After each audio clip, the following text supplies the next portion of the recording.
In the heart of World War II, as darkness swallowed Europe, a different kind of evil festered in occupied Paris. It wasn't hiding in a bunker or on the battlefield.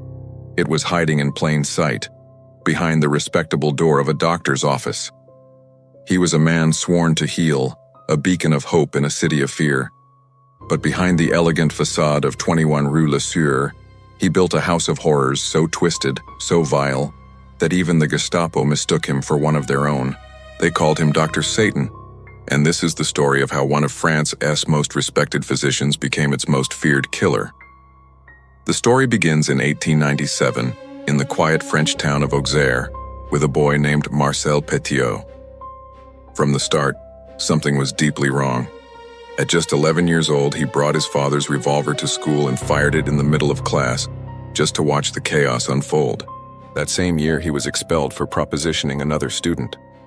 Doctors and police quickly labeled him as mentally unstable. It was a diagnosis that would shadow him for life, but it would also become his greatest weapon, shielding him from consequences time and time again. When the Great War erupted, Petiot joined the army, but the battlefield only amplified his instability. He was injured, institutionalized for nervous breakdowns, and eventually discharged with a military pension. Through it all, he learned a crucial lesson. Madness could be a perfect disguise, a get-out-of-jail-free card if you were clever enough to use it. After the war, Petiot decided to reinvent himself. He raced through medical school, emerging as a doctor and setting up a practice in the small town of Villeneuve-sur-Yonne. But his mission wasn't to heal. For him, medicine was a tool for manipulation, control, and profit. He hooked his patients on addictive painkillers, forged medical aid documents to pocket extra cash, and performed illegal abortions on the side. Then, in 1926, a young woman named Louise Delaveau, the daughter of one of his patients, vanished without a trace. Neighbors reported seeing Dr. Petiot loading a suspiciously heavy trunk into his car around the same time. Weeks later, that same trunk was pulled from the Yonne River, containing dismembered human remains. The police questioned him, but Petiot, with his disarming charm and pristine medical credentials, simply talked his way out of it. He walked free. In fact, that same year, he was elected mayor of the town. Even as rumors of theft and fraud swirled around him, he remained untouchable. Whenever the suspicion grew too intense, he would simply pack up, move on, and start over. And so, he left his small town behind and headed for the bustling heart of France, Paris. In 1940, the Nazis marched into Paris, and the city descended into chaos. The police were fractured, the resistance was hunted, and Jewish families were desperate to escape the tightening grip of the occupation. This was the moment Marcel Petiot, now calling himself Dr. Eugène, had been waiting for. This chaos was his perfect cover. He presented himself as a savior, a member of the resistance who could smuggle people to safety. He wove intricate tales of secret networks that could guide refugees through Spain or Portugal, all the way to Argentina. The price for this hope was 25,000 francs per person, a fortune, but a small price to pay for life. One by one, terrified families, clutching their life savings, made their way to his office at 21 Rue Le Sueur. They walked through his door seeking freedom, but none would ever walk out. Petiot's method was chillingly simple. He would greet his clients with a warm smile, offering them food and comfort. He'd explain that before their long journey, they required a special inoculation to protect them from diseases they might encounter abroad. He'd prepare a syringe, offer a reassuring look, and then inject pure cyanide directly into their veins. Death was almost instantaneous.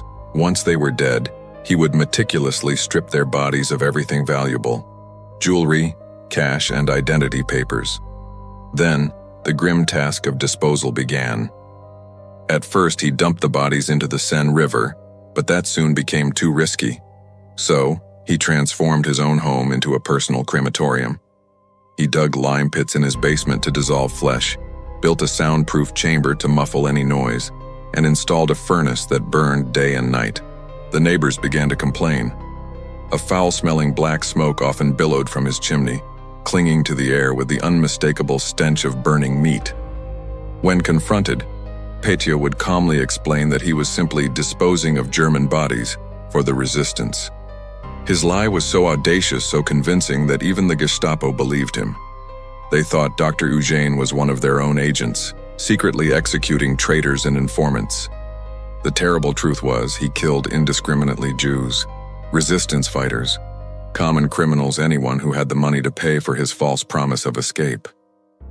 On March 11, 1944, the smell became unbearable. Neighbors, alarmed by the thick, dark smoke and the putrid odor of rot, finally called the police.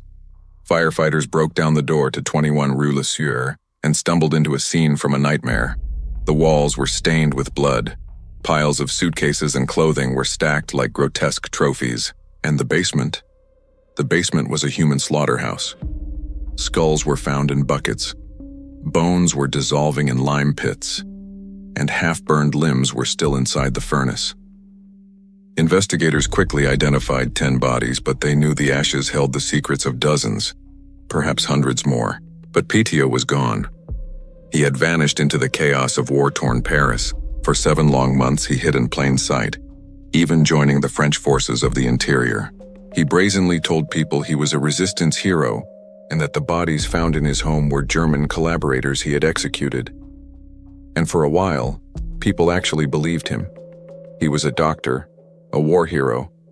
How could he be a monster? His arrogance, however, would be his downfall. On October 31, 1944, a police officer spotted a familiar face in a Paris metro station. Disguised with a beard and carrying a weapon, it was Marcel Pétion. He was arrested on the spot. Even in court, Pétion put on a performance. He smirked through witness testimonies, laughed at the mountains of evidence, and defiantly claimed he had only killed enemies of France. But the proof was undeniable. He was convicted of 26 murders, though investigators estimated the true number was closer to 150. When asked for his final words before his execution, Pétion simply smiled and said, "Gentlemen, I am a traveler going to my death. I shall return."